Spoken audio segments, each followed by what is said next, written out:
Bismillahirrahmanirrahim. Assalamualaikum warahmatullahi wabarakatuh. Alhamdulillahirabbil alamin. Wassalatu wassalamu ala asyrafil anbiya'i wal mursalin wa ala alihi wa ashabihi rasulillahi ajmain. Anak-anak Bapak yang Bapak cintai, di kesempatan ini kembali kita berjumpa dalam pelajaran pendidikan agama Islam dan budi pekerti di kelas 7 pada semester 1 ini. Pada bab 4 kita akan membahas sebuah materi yang berjudul sujud sahwi. Namun sebelum kita membahas tentang sujud sahwi, mari kita awali kegiatan kita ini dengan membaca Bismillahirrahmanirrahim. Sebagai manusia, tentunya kita tidak pernah luput dari kesalahan atau sifat lupa, baik saat bergaul ataupun beribadah. Jika kita bersalah kepada manusia, maka kita segera meminta maaf. Jika kita salah dalam beribadah, maka segera meminta ampun kepada Allah Subhanahu wa taala. Sebagai contoh dalam ibadah sholat, tak jarang kita lupa baik dalam jumlah rakaat, ruku, sujud, dan rukun sholat lainnya. Jika hal itu terjadi, apa yang akan kita lakukan agar sholat kita tetap sempurna, sah menurut syariah? Maka yang akan menjadi jawabannya adalah kita akan membahas tentang sujud sahwi. Sebelum kita membahas, kita tinjau kembali tujuan pembelajaran kita. Setelah menyimak materi pada video ini, peserta didik akan bisa yang pertama memahami ketentuan dari sujud sahwi. Yang kedua, dapat mengaplikasikannya dalam kehidupan sehari-hari.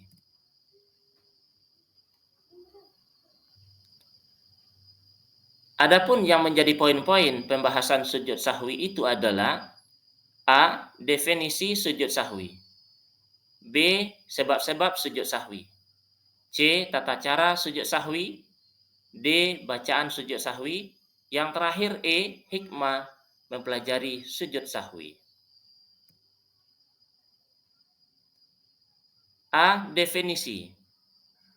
Sujud sahwi adalah sujud yang dilakukan karena lupa atau ragu-ragu di dalam sholat. Sujudnya 2 kali dan dilakukan setelah membaca tahiyat akhir sebelum salam. B. Dasar hukum sujud sahwi.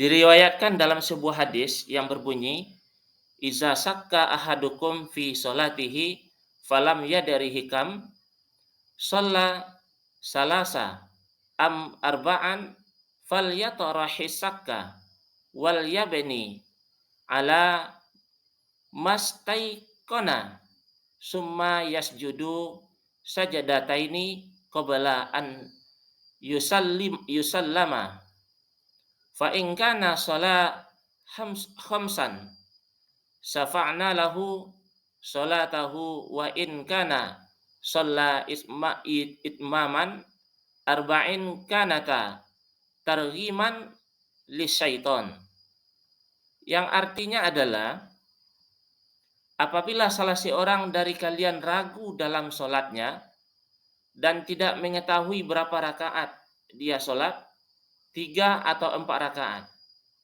maka buanglah keraguan itu dan ambillah yang yakin. Kemudian sujud 2 kali sebelum salam.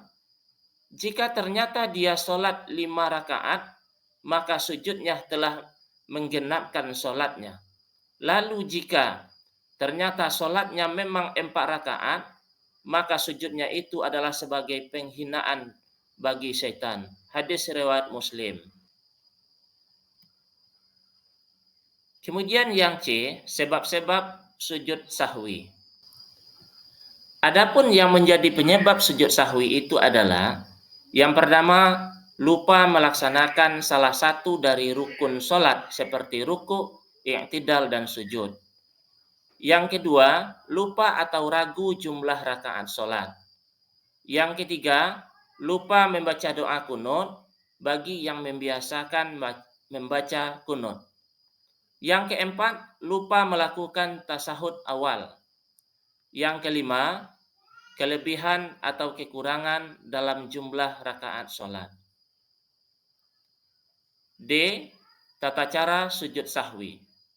Yang pertama, setelah selesai membaca tahiyat akhir, langsung sujud lagi dengan membaca Subhana man la yanamu wala yashu.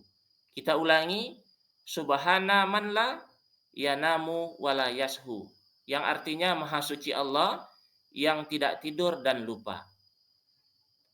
Yang kedua, bangun dari sujud disertai dengan mengucapkan takbir Allahu Akbar. Kemudian yang ketiga, kemudian duduk sebentar lalu sujud kedua dengan membaca takbir Allahu Akbar dan membaca doa sujud sahwi Subhana man la yanamu wala yashu. Maha suci Allah yang tidak tidur dan lupa. Yang terakhir, yang keempat, duduk kembali dan diakhiri dengan salam. Itulah pembahasan kita, dan yang terakhir dapat kita ambil hikmah dari sujud sahwi itu sendiri. Yang pertama yang menjadi hikmah sujud sahwi adalah manusia tidak boleh bersifat angkuh dan sombong. Karena manusia mempunyai suatu sifat salah dan lupa. Sementara yang tidak pernah lupa dan salah hanyalah Allah Subhanahu wa taala. Yang kedua, orang yang berbuat salah, khilaf dan lupa harus segera meminta ampun kepada Allah Subhanahu wa taala dengan membaca istighfar, Astaghfirullahalazim. Yang ketiga, jikalau kita mempunyai kesalahan kepada orang tua, guru, teman dan orang lain, maka segeralah meminta maaf. Yang keempat, jika kita telah diajarkan untuk bisa memahami bahwa orang lain juga bisa bersalah, dan ketika mereka meminta maaf, maka sebagai umat Islam kita diajarkan untuk segera memberikan maaf. Yang terakhir, yang kelima, ingatlah bahwa sifat takabur itu bisa terjangkit kepada siapa saja, dan di mana saja, dan kapan saja. Anak-anak Bapak yang Bapak cintai, itulah pembahasan materi kita pada hari ini tentang sujud sahwi. Semoga bermanfaat untuk kita bersama, dan yang tak kalah pentingnya adalah semoga dapat diaplikasikan dalam kehidupan sehari-hari. Semoga bermanfaat sekali lagi untuk kita semua. Sukses selalu dan sehat selalu. Terima kasih. Wassalamualaikum warahmatullahi wabarakatuh.